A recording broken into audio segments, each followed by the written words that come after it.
El jurista Javier de Belaúnde opina que el presidente Martín Vizcarra está exagerando la sintonía que quiere tener con el estado de ánimo del pueblo. De Belaúnde considera que hay que hacer un sistema serio de evaluación de la producción y del rendimiento de los jueces.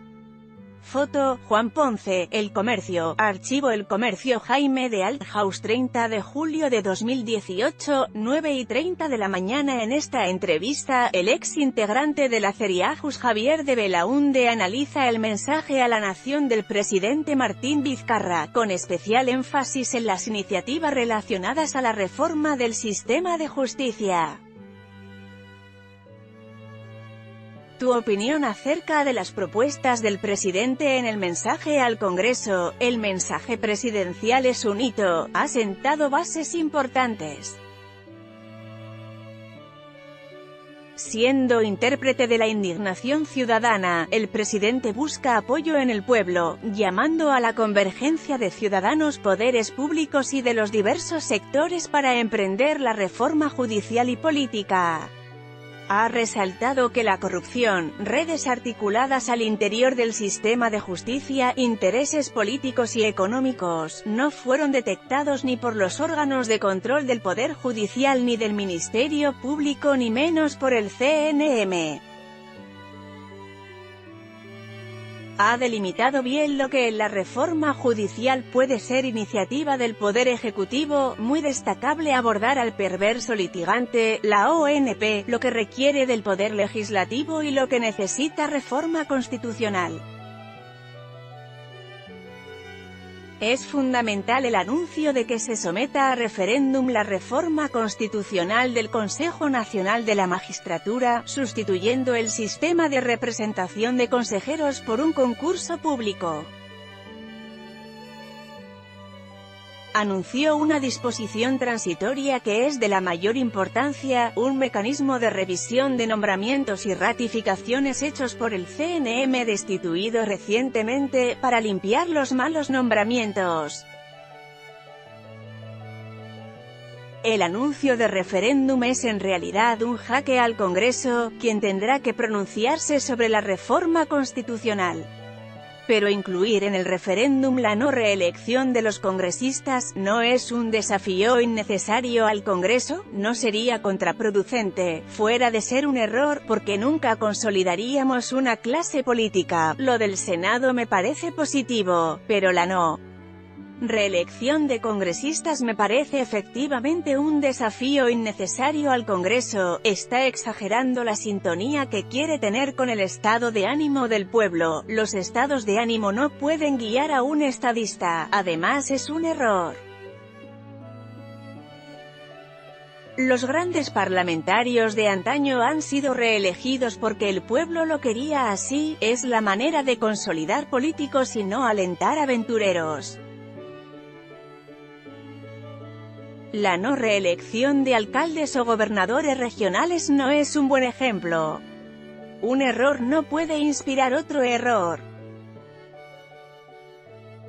En materia de proyectos de ley, quiero destacar el que anuncia la creación del Consejo para la Reforma del Sistema de Justicia, presidido por el presidente de la República, quien quiere liderar el proceso, e integrado por las cabezas del Legislativo, Poder Judicial, Ministerio Público, Tribunal Constitucional, Defensoría del Pueblo y CNM, pues la reforma judicial involucra a todos ellos. Se marca así que la reforma judicial no se trata de abordar y superar una coyuntura, sino de iniciar un proceso que requiere tiempo y convergencia. Hubo ocasiones anteriores en que llegamos a situaciones límite y se intentó reformas pero sin resultados. Después del gobierno del 85 al 90 tuve una sensación de que habíamos tocado fondo en materia de corrupción, terrorismo, desorganización. En 1990 el presidente recién electo, Alberto Fujimori, por primera vez en la historia en su mensaje de asunción presidencial trató el tema de la justicia como un tema fundamental. fue muy duro con los jueces, los llamó chacales, y después en esos 2 años democráticos se producen leyes importantes como la Ley Orgánica del Poder Judicial, el nuevo Código Procesal Civil y el Código Procesal Penal. Después del golpe de Estado en 1992, Fujimori echa alrededor del 80% de jueces y fiscales. Y nombra provisionales, propensos siempre a la presión política, para montar un proyecto autoritario en el Poder Judicial basado en la provisionalidad. Pero luego, intentando volver del golpe de Estado, convoca al Congreso Constituyente Democrático y en materia judicial se nombra un jurado de honor de la magistratura, 5 personas absolutamente intachables y reconocidas en el medio jurídico, cuya misión fue dotar al Poder Judicial de una Corte Suprema y de las Cortes Superiores, pero solamente llegaron a la Corte de Lima. Y la verdad es que dejaron una buena Corte Suprema y una buena Corte Superior. Ahora, de este 80% que fue cesado, eran personas no idóneas. ¿Qué pasó con ellos? Hubo arbitrariedad, pero de este 80% un gran porcentaje estaba bien echado. Lamentablemente mucha de esta gente ha regresado después vía acciones de amparo o acuerdos amistosos de la Comisión Interamericana. Entonces, esta purga del Poder Judicial hecha por canales no democráticos no tuvo resultados. Ya después se nombra una comisión reformadora, con el comandante José de Lepiani, que produce una importante modernización. Pero sobre esa comisión se monta luego un proyecto político autoritario dirigido por Fujimori y por Montesinos que pervierte los objetivos de una auténtica reforma judicial. Después de que cae el gobierno de Fujimori, se genera todo un movimiento de reforma muy interesante en el mismo Poder Judicial. Lo lidera Hugo Sibina, presidente de la Corte Suprema, produce el Acuerdo por la Justicia. Y en ese momento aparecen 2 justicias especializadas muy importantes, la justicia anticorrupción y la justicia de derechos humanos, que era la justicia antiterrorista. Luego se crea la CERIAJUS, que hace un plan de reforma judicial inclusive con apoyo de la cooperación técnica internacional. Lo lamentable es que después no hubo voluntad política de llevarlo adelante. El proyecto se disolvió en buena cuenta en el gobierno de Toledo, y ni Alan García ni Humala estuvieron interesados, y aquí estamos. Ahora, ¿es posible una reforma desde adentro? Yo creo que es muy difícil que una institución como el Poder Judicial se autorreforme. Porque el principal problema que tiene es la cultura judicial generada por los propios jueces, que son una serie de prácticas, y eso lo reconoce el plan que acaba de presentar la Corte Suprema, que es muy interesante. Pero también han fracasado las reformas que se han intentado hacer desde afuera. Yo creo que una reforma judicial es imposible únicamente con los jueces, pero es imposible también sin los jueces. Entonces, hay que generar un ámbito en el cual se pueda conducir la reforma y en el cual estén representados jueces, fiscales, también la sociedad civil. Y también es imposible una reforma judicial sin el Congreso y sin el Poder Ejecutivo. ¿Cómo podemos hacer ahora para depurar el sistema judicial de los elementos corruptos o no idóneos profesionalmente? Creo que hay muchos jueces honestos y muy valiosos que se sienten incómodos con la corrupción y no quieren un poder judicial ni un país corrupto. Si a estos jueces se los empodera en los órganos de control interno, va a haber resultados distintos. Ahora, el asunto clave es cómo elegir a los miembros del Consejo Nacional de la Magistratura. El sistema actual, corporativo, ha fracasado. El presidente ha propuesto su elección por concurso público, efectivamente. Hay que reconocer que las instituciones de la sociedad civil no han estado a la altura de las circunstancias históricas. Creo que la universidad peruana ha fallado, los colegios profesionales han fallado. Yo no recusaría un sistema de concurso público. Transparencia propuso eliminar la ratificación de los jueces cada 7 años. Pero esto debería ser reemplazado por un sistema de evaluación permanente de los jueces y fiscales. Yo fui partidario de la ratificación. Pensé que era una buena manera de depurar la judicatura. Pero creo que no. La inestabilidad del juez no es una buena receta. No puede estar cada 7 años en la inestabilidad de si va a ser ratificado o no. Tampoco ha servido para depurar al Poder Judicial. Entonces, lo que hay que hacer es un sistema serio de evaluación de la producción, del rendimiento de los jueces. Veriajus proponía una Corte Suprema pequeña, dedicada a hacer jurisprudencia, para hacer justicia más predecible. Así debe ser. Yo estuve en la Ceriajus y fui partidario de una sala única de 11 magistrados. Creo que, en el 2004, no previmos el nivel de deterioro de algunos aspectos de la sociedad peruana. Hay cortes superiores que son territorios liberados, en las cuales realmente la corrupción impera.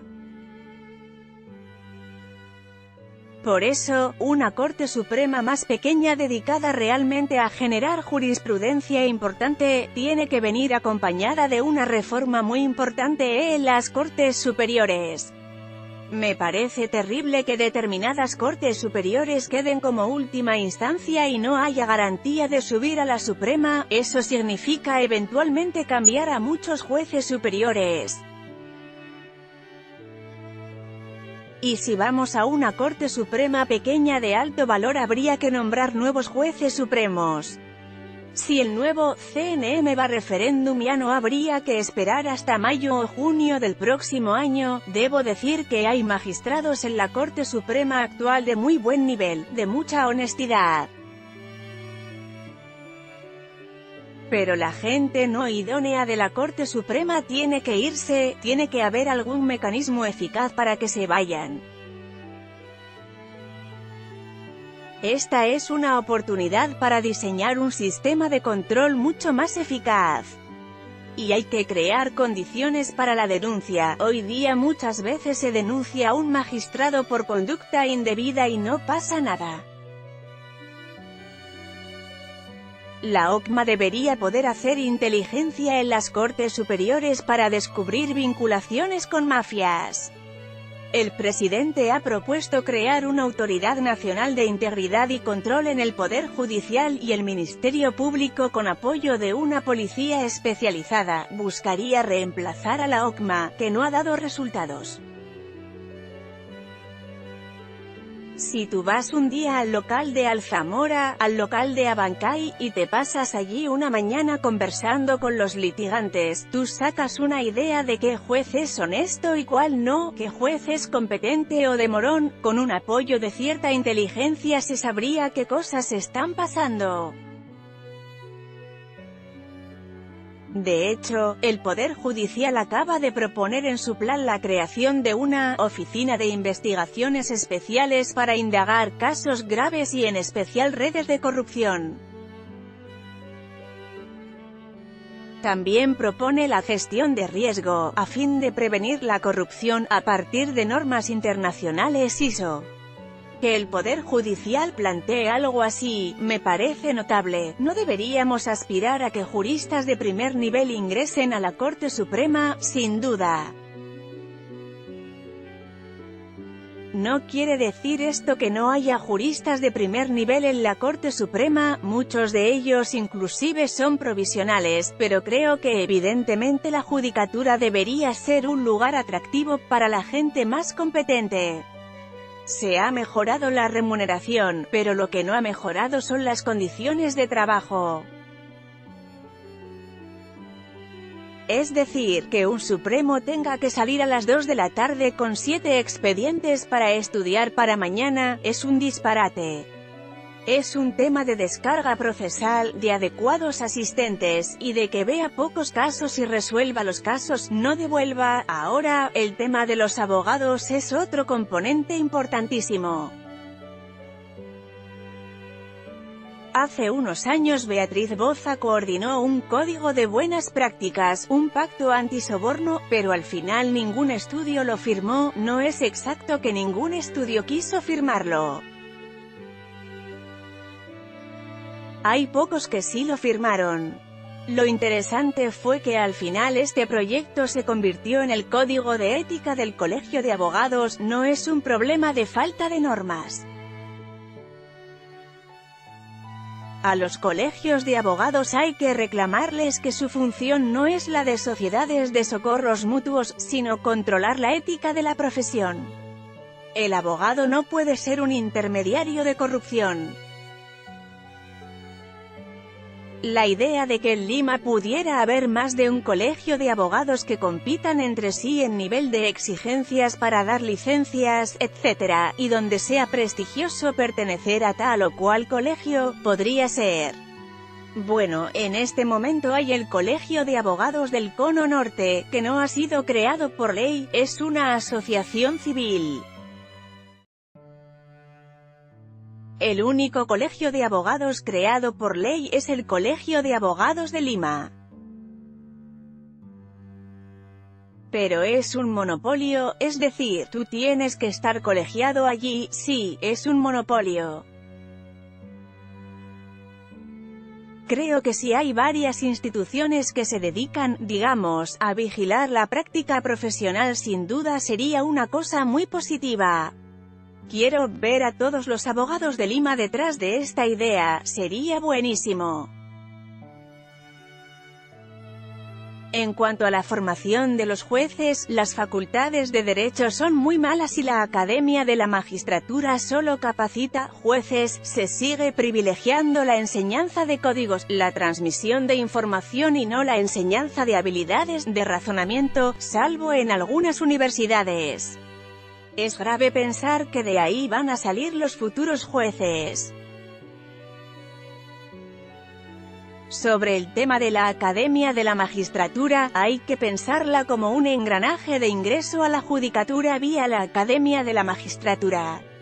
Lo está planteando el propio Poder Judicial en la propuesta que ha hecho, que los postulantes a jueces y fiscales mediante un concurso de oposición y méritos ante un CNM reestructurado, accedan a un período de formación en la Academia de la Magistratura por un período de 1 año y medio a 2 años. Después de aprobar la academia, serían designados. Muchas gracias por registrarte. Recibe nuestro newsletter diariamente registrándote con tu email y mantente informado con las noticias más relevantes del día. Suscríbete. Acepto los términos y condiciones y políticas de privacidad. Campo requerido. Anuncios de interés recomendado por.